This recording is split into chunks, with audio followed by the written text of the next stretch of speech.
Y bueno, el día de hoy, entonces, vamos a analizar qué documentos debe de llevar adjunto la contestación de la demanda. Esto nos va a permitir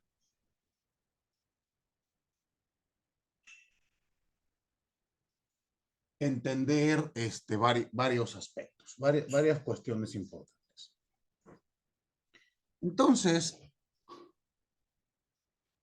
por favor, vamos a ver el artículo 21. Y esto nos va a servir para entender estas cuestiones. Nada más recuérdenme, ¿ya vimos el plazo para contestar la demanda?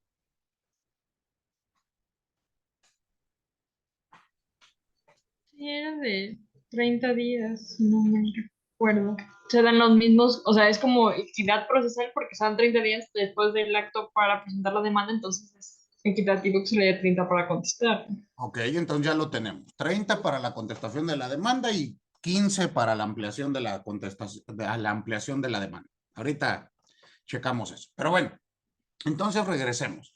¿Cuáles son los anexos que debe de tener el escrito o la demanda de nulidad? Bueno, ayúdenme con el artículo 21, leyendo la fracción primera.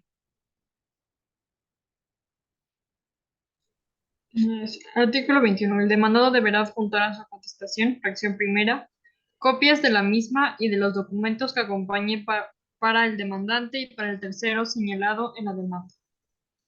Entonces, en primer lugar, hay que adjuntar un juego de copias para cada uno de los demandantes, bueno, en este caso a su representante común, para que sea al demandante y a los terceros si es que existe. Este tercero y el demandante pues deben de conocer de qué se trata o de qué va la contestación de la demanda. Para ello se tiene que dar una copia y se le notificará o se le entregará al demandante. Entonces, esto es muy importante. Copia de la demanda y copia de todos los anexos. Muy bien. Esto, pues, para permitir un debate, un contradictorio. ¿Estamos? Fracción segunda.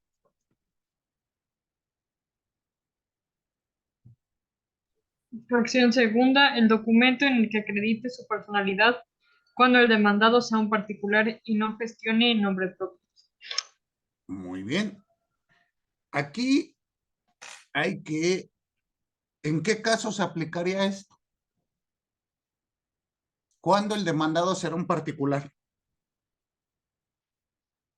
En el juicio contencioso administrativo. En el llamado juicio de lesividad. Exactamente. En el juicio de lesividad. Si es un particular y no promueve a nombre propio,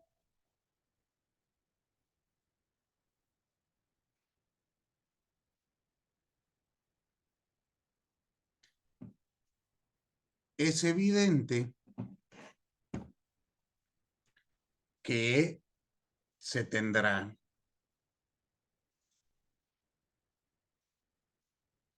que acreditar su representación en los términos que hemos visto referente a la representación de particulares. Esto ya se lo saben. Entonces ya nada más retomemos lo que ya habíamos visto. Recuérdenme, por favor, si les compartí un documento que se llama Formularios de Uso Frecuente al chat. ¿No se los he enviado?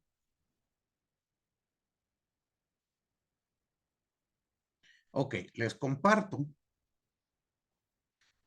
este documento.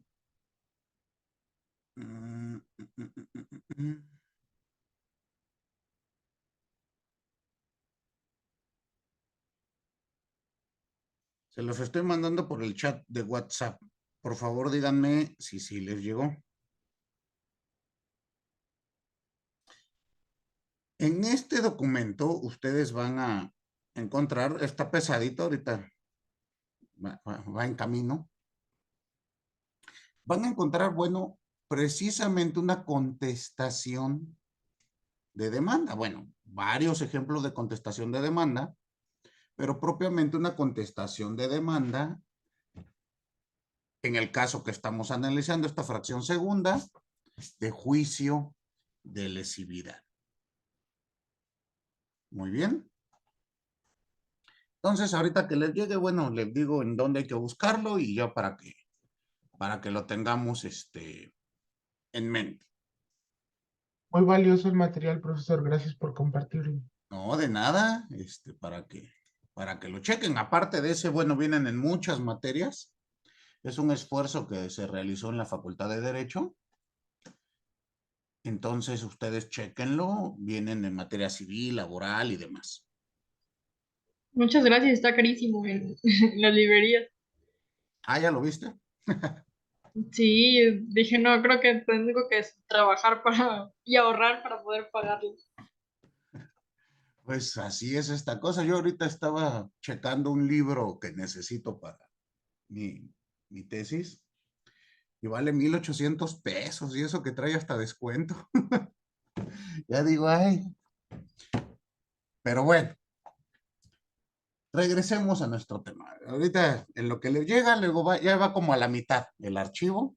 Entonces ahorita descárguenlo y ya la idea, pues, independientemente de que lo tengan así en sus chats, es que lo lean. De nada sirve que lo tengan ahí guardado. ¿Sale? Muy bien. Regresemos.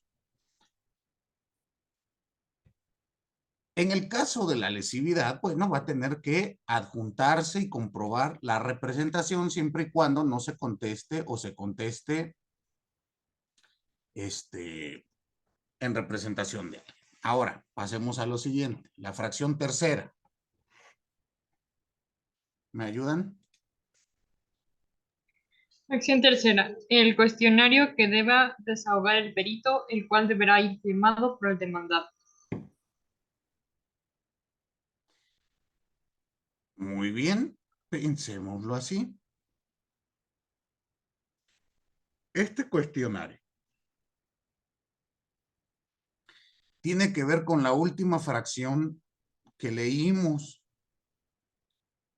en nuestro artículo anterior. Recuerden, en el caso que se ofrezca la prueba pericial o testimonial, en primer lugar tenemos que precisar los hechos sobre los cuales van a versar. Esto, pues para ver si es idóneo y pertinente. ¿Están de acuerdo? Pues si tú quieres, voy a decir algo, digámoslo, impensable, ¿no? Pero que he visto ejemplos donde lo impensable se vuelve real. Se supone que un juez es especialista en derecho, ¿no? Incluso Sí, tenemos, perito en derecho. tenemos un viejo adagio romano que dice iura novi cura. El juez conoce el derecho. Y piensen que usted quisiese ofrecer un perito para interpretar el artículo 57 de la Ley Federal de Procedimiento Contencioso Administrativo. Pues, ¿qué le va a decir el juez? Se supone que tú eres el experto. No, al revés. Yo soy el experto. ¿Por qué me va a Ah, dar un perito a mí? sí, sí, te va a decidir el juez. Si el peritaje es para que me ilustre de algo que yo desconozco, el derecho lo conozco. Además, el derecho no se prueba, salvo el derecho extranjero, donde habrá que justificar la vigencia del mismo. Pero en nuestro caso, el ejemplo que yo doy, pues necesito por eso forzosamente relacionar con qué hechos. Voy a poner esto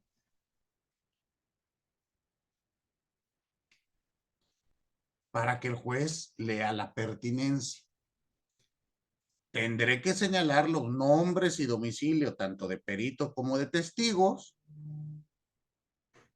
Y aquí viene la relación con el artículo que estamos leyendo. Y anexar el cuestionario que pretendo que me conteste este perito. Y la ley dice, mismo que deberá de ir firmado por el demandante, para que tengan ustedes muchísimo cuidado. No vayan a querer firmar ese documento como representantes procesales, ¿queda claro?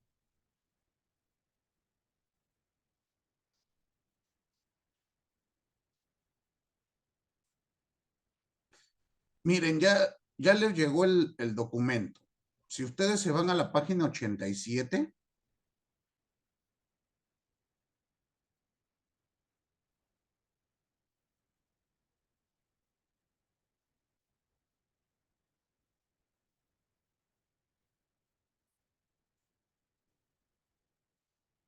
ahí van a encontrar el juicio de lesividad, ¿ya lo vieron?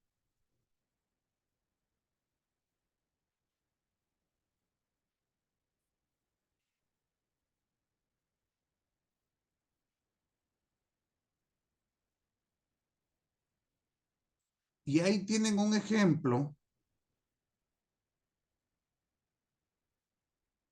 de cómo sería esta contestación por parte de un particular.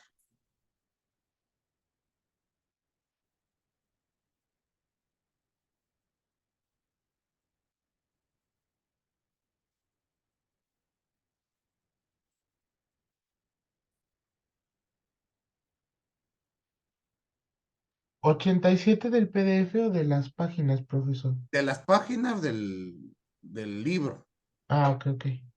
no sé cuál sea del PDF. Es Así, la página 40. página 40, ok. Sí, ya lo veo, gracias. Entonces, aquí van a encontrar un ejemplo de cómo se va a realizar esta circunstancia.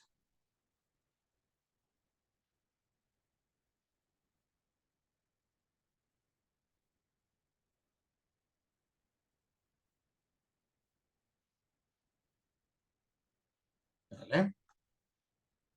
Entonces, para que lo vayan analizando, lo vayan checando.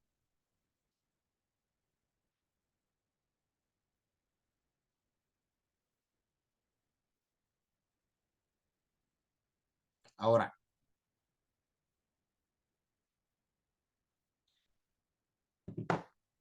regresemos a nuestro análisis de los anexos. Queda claro que si no exhiben el cuestionario que debe de responder el perito o los testigos, no se les va a admitir las pruebas indicadas. Este requisito es para ambos, testigos o peritos, porque viene la fracción cuarta, que va relacionado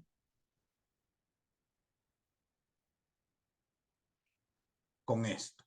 Perdónenme, el cuestionario es con relación a los peritos. Después vemos la fracción cuarta. ¿Quién me ayuda a darle lectura? Yo puedo ayudarle, profesor. Fracción cuarta. En su caso, la ampliación del cuestionario para el desahogo de la pericial ofrecida por el demandante. Aquí pensemos de este modo. Esto aplica también para el actor o el demandante. Si él ofrece peritaje, tiene que hacer lo mismo, relacionarlo y exhibir cuestionario.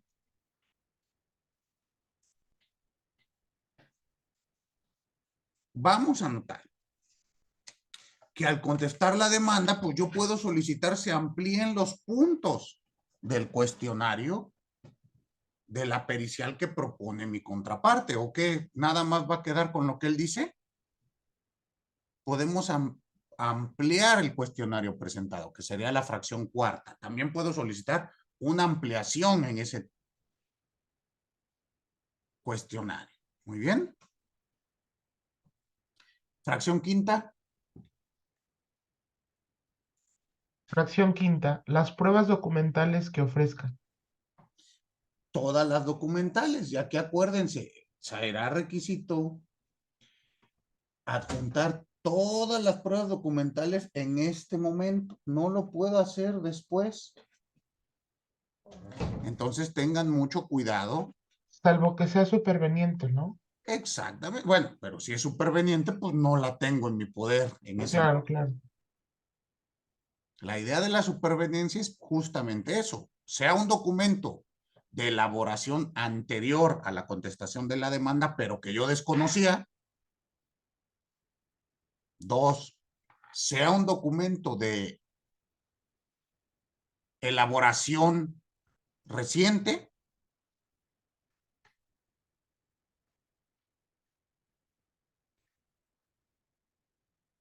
O tres, sea un documento que apenas conseguí. Muy bien. Entonces esto, bueno, ya hablaremos después de las pruebas supervenientes, pero ahorita de momento ustedes al contestar la demanda deberán de adjuntar todos los documentos que tengan. Por favor, ayúdenme dándole lectura a la continuación del artículo.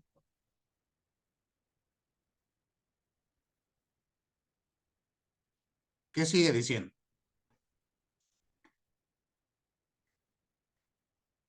Tratándose de la contestación a la ampliación de la demanda, se deberá adjuntar también los documentos previstos en este artículo, excepto aquellos que ya se hubieran acompañado al escrito de contestación de la demanda. Y aquí viene una regla. Todo lo que venimos diciendo se va a aplicar también a la contestación, a la ampliación de la demanda. ¿Queda claro? Si ya los adjuntaste al contestar la demanda, pues no es necesario que me los adjuntes en la ampliación. Siguiente párrafo.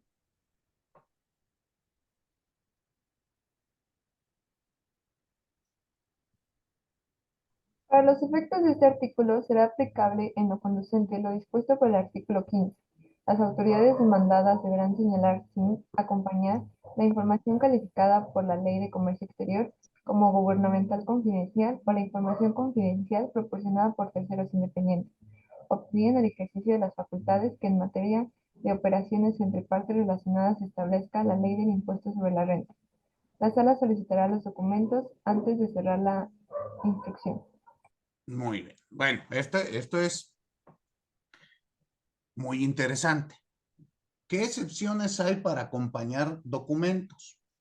Bueno, pues si son información o documentos de naturaleza confidencial establecidas por la Ley del Comercio Exterior. En ese caso, no se va a adjuntar el documento, solamente se va a hacer referencia a los mismos y la sala solicitará estos documentos antes de cerrar la instrucción. Esto quiere decir antes de pasarlo a sentencia. ¿Quedó claro? Ahora, veamos el artículo 22. Este es muy importante. Ayúdenme a darle lectura a este artículo 22.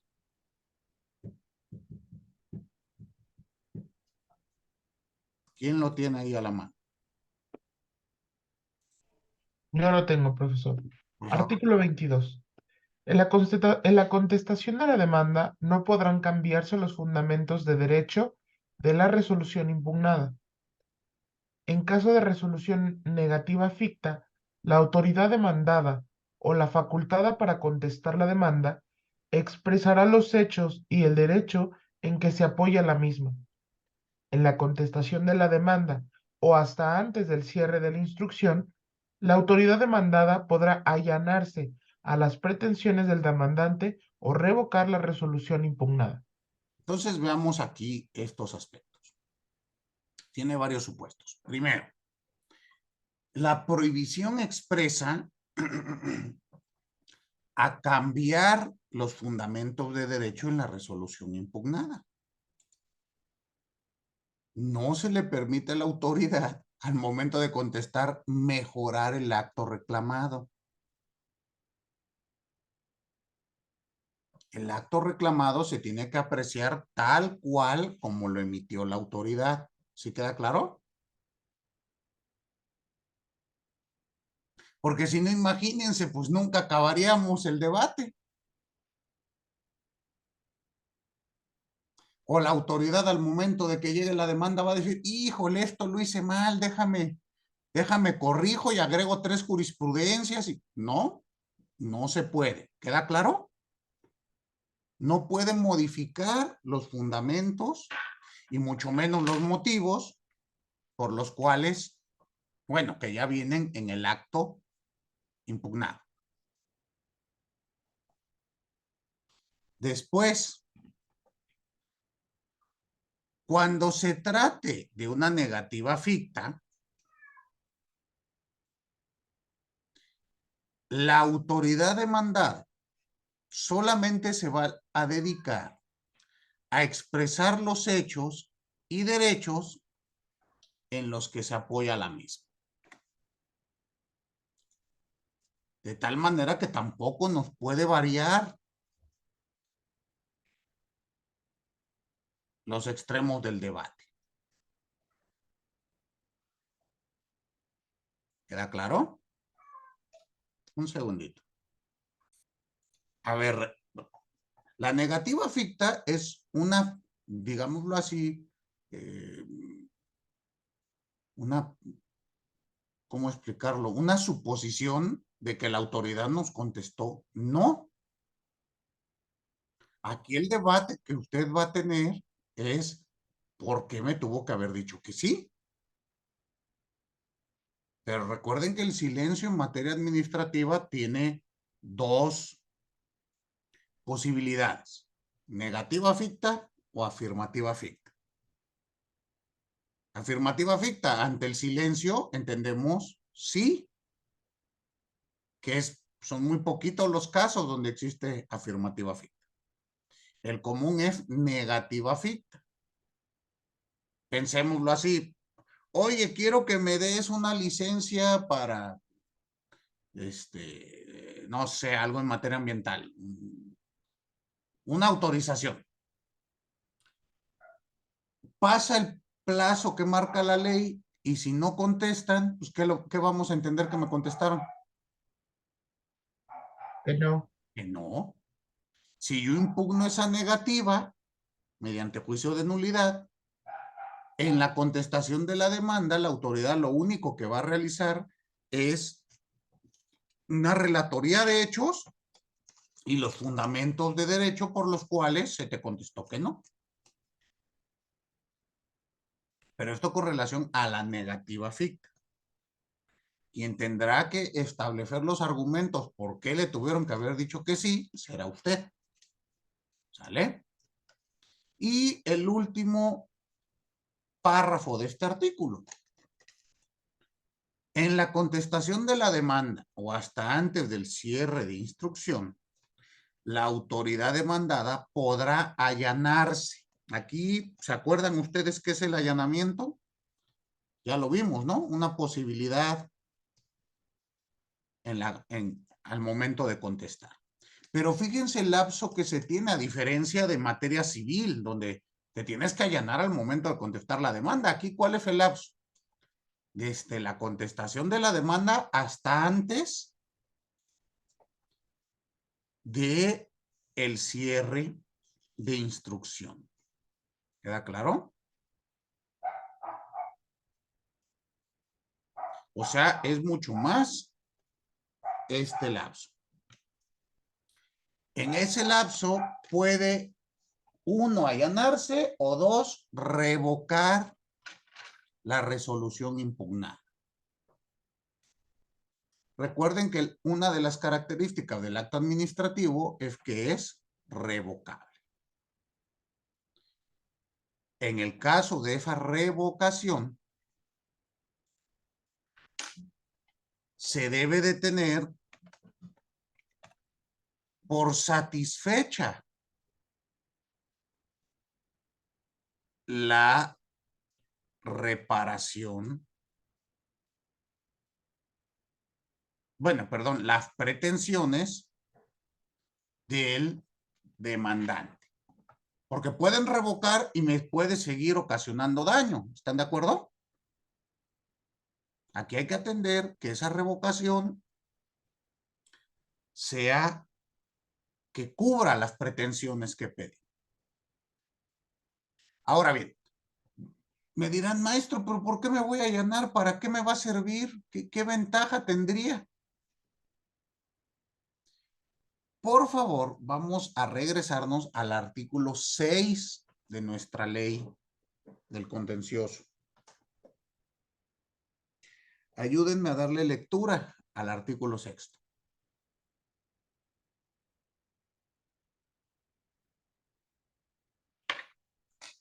Artículo 6. En los juicios que se tramitan ante el tribunal, no habrá lugar a condenación en costas.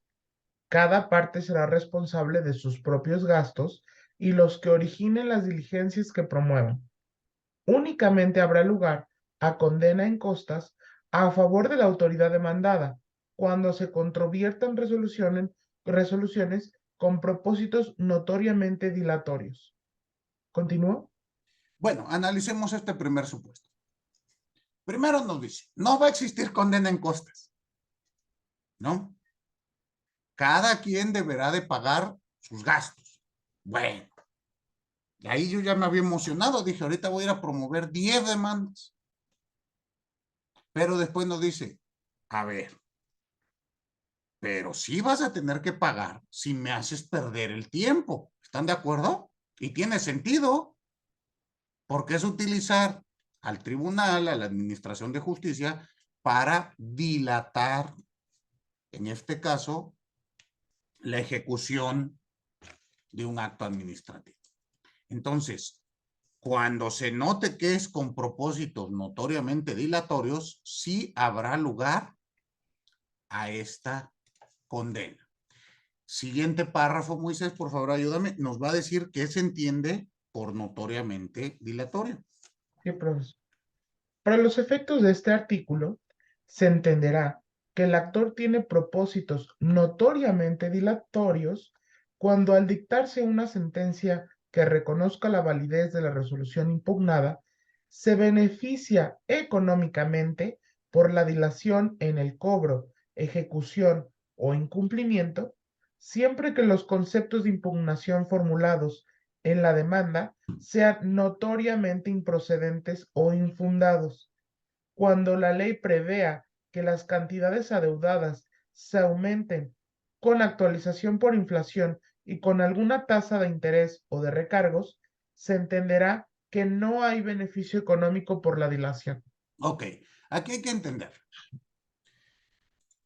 ¿Qué será notoriamente dilatorio o con fines dilatorios? Bueno, cuando yo gane dinero por el paso del tiempo en lo que se resuelve el juicio de nulidad. Entonces, después nos da una regla. Si hay que realizar actualizaciones de las cantidades a pagar, pues no importa si nos tardamos 3 años, ¿verdad? Te las tengo que pagar actualizadas. Piénsenlo ustedes en juicios contenciosos administrativos en materia fiscal, donde el crédito fiscal siempre lo tengo que pagar actualizado. Entonces, pues, si me tardo 3 años, pues son 3 años que tendré que actualizar el crédito fiscal. En esos casos no habrá lugar a condena por costas. Pero ustedes van a decir, bueno, todo eso es contra el particular. ¿Y qué pasa con la autoridad? Y aquí viene la relación con el allanamiento. Siguiente párrafo, Moisés. Sí, profesor. La autoridad demandada deberá indemnizar al particular afectado por el importe de los daños y perjuicios causados. Cuando la unidad administrativa de dicho órgano cometa falta grave al dictar la resolución impugnada y no se allane al contestar la demanda en el concepto de impugnación de que se trata, habrá falta grave cuando... Espérame. Vamos dividiendo la hipótesis. Primero, está obligada a pagar una indemnización. La autoridad, en este caso, vamos a señalarlo así, no paga costas. Ella nos paga una indemnización. Sí entienden ustedes el concepto de costas judiciales, ¿no? ¿Qué es una costa judicial? No me vayan a decir que es donde van a vacacionar los abogados. No, son los gastos que se generan por el haber iniciado el procedimiento judicial, ¿no? Ok, pero el 17 constitucional dice que no hay. En nuestro país están prohibidas las costas. Entonces,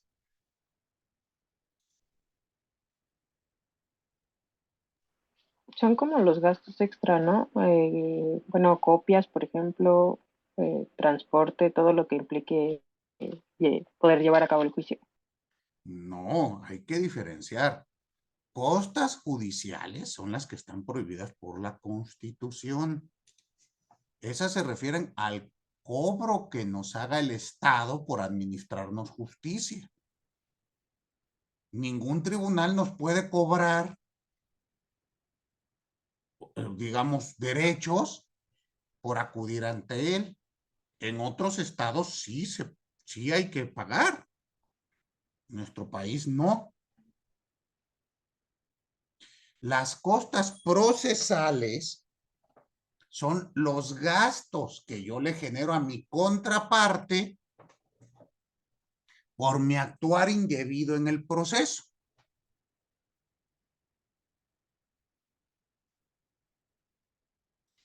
En el caso concreto, el legislador estableció que la autoridad no nos va a pagar o no nos genera gastos. Bueno, no nos generará pago por concepto de costas, sino tendrá que ser una indemnización por una actividad administrativa irregular. Y esto parte de la teoría de la responsabilidad patrimonial del Estado. ¿Sí queda claro? Y entonces vamos viendo cuáles son estos supuestos. En primer lugar, si la autoridad al emitir el acto impugnado incurrió en falta grave y al momento de contestar la demanda no se allana, es decir, ya sabe que cometió una falta grave, ya sabe que este acto posiblemente o muy seguramente será nulificado, y no obstante ello,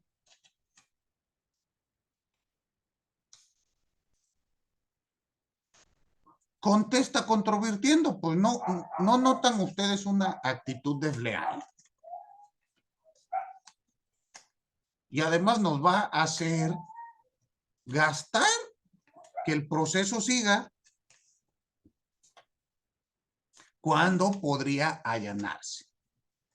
Y entonces veamos qué nos dice la ley. ¿Cómo vamos a entender una falta administrativa grave? Por favor, ayúdenme dándole lectura a la fracción primera de este artículo.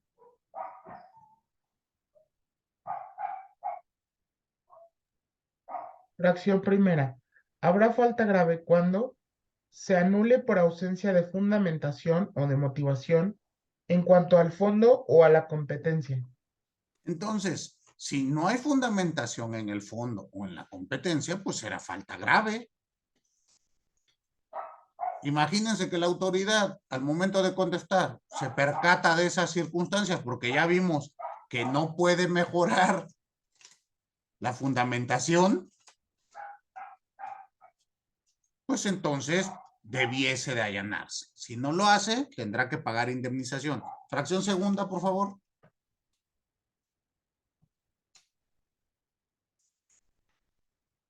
Sea contraria a una jurisprudencia de la Suprema Corte de Justicia de la Nación en materia de legalidad. Si la jurisprudencia se publica con posterioridad a la contestación, no hay falta grave.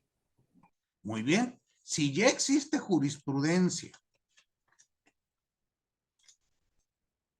y la autoridad no se allana, pues está violentando lo que le marca la Corte. Y por lo tanto, se va a entender que es una falta grave. ¿Por qué? Pues porque está obligado el tribunal a declarar la nulidad respecto de esto. Siempre y cuando esa jurisprudencia sea en legalidad, no de interpretación, no de otra cosa. Tiene que ser una jurisprudencia en legalidad. Y veamos la fracción tercera.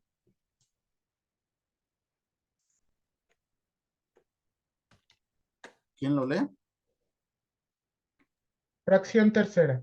Se anule con fundamento en el artículo 51, fracción quinta de esta ley. Y el artículo 51, fracción quinta, nos dice: se declarará que una resolución administrativa es ilegal cuando se demuestre alguna de las siguientes causales. Fracción quinta. Cuando la resolución administrativa dictada en ejercicio de facultades discrecionales no corresponda a los fines para los cuales la ley confiera dichas facultades. Es decir, si se trata de una facultad discrecional, no quiere decir esto arbitrario, ¿estamos de acuerdo?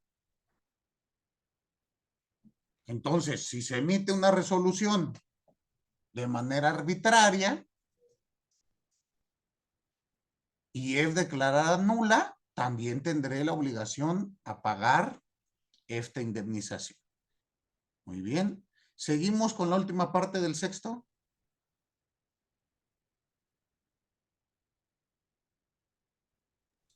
La condenación en costas o la indemnización establecida en los párrafos segundo y tercero de este artículo se reclamará a través del incidente respectivo, el que se tramitará conforme a lo previsto por el cuarto párrafo del artículo 39 de esta ley. Entonces, bueno, aquí tenemos estas cuestiones que se refieren a que hay que hacerlo mediante un incidente. No va a ser automático. Tendremos en su momento que plantear el incidente. Habrá que señalar hechos, ofrecer pruebas en todos los términos que estamos viendo. ¿Queda claro?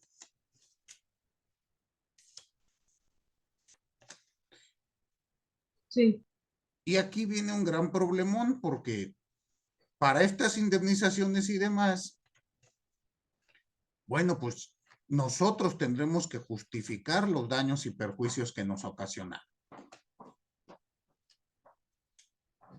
Y tendremos que ofrecer las pruebas correspondientes. Entonces se vuelve un tema, digámoslo, un tanto complicado, porque va a ser materia de debate. ¿Cómo vamos a saber si esta indemnización que estoy pretendiendo pues es correcta o no? Y obviamente, pues la autoridad demandada pues se va a oponer a dicha indemnización. ¿Queda claro? Muy bien. Veamos el artículo 23. ¿Me ayudan a darle lectura?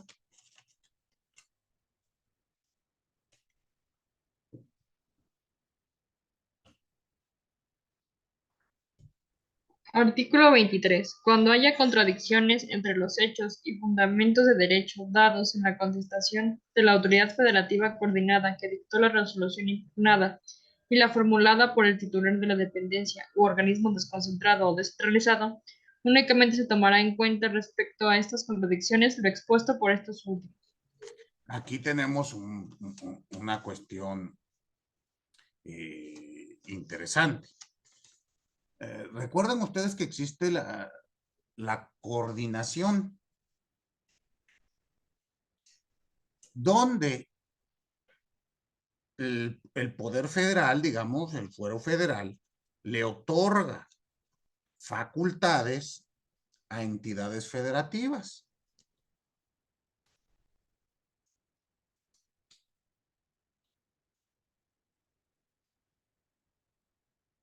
Y en este caso tenemos una entidad federativa y un organismo desconcentrado o descentralizado. Puede que entre el acto impugnado y la contestación existan contradicciones. Bueno, pues nada más se va a tomar en cuenta lo que hayan referido los organismos desconcentrados o descentralizados. ¿Por qué? Pues porque ellos fueron los que intervinieron directamente en la creación del acto que estamos impugnando. Y recuerden ustedes que ya vimos que está prohibido mejorar el acto impugnado. Por lo tanto, pues, vamos a apreciarlo tal cual como lo conoció el demandante. Muy bien. Esto así nos da a entender las cuestiones de la contestación de la demanda. ¿Alguna duda hasta aquí? ¿Todo claro? ¿Sí? ¿Quedó claro?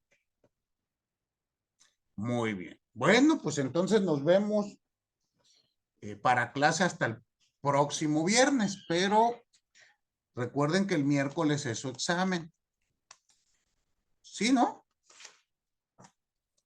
Sí, profe. Entonces, va a ser igual con formulario de Google, no es necesario que se presenten a la sesión, ni nada por el estilo. Muy bien. ¿Alguna duda con esto? Se las mandamos el día del examen, profe, las dudas. Ándele. Ah, no es cierto. Ese día salen todas las dudas. Pero bueno, mientras entonces, pues pasen bonito fin de semana y nos vemos por acá. Próxima sesión. Hasta luego. Gracias, profesor, que esté Gracias, muy bien. profesor. Pase buen fin de semana, que descanse. Igualmente. Por cierto, también feliz Profesor. día del maestro, porque no lo vamos a ver el día del maestro. Que la pase muy bien. Muchas Gracias. gracias. Igualmente, feliz día del maestro, profesor. Y bueno, justo antes de que se me vaya, el trabajo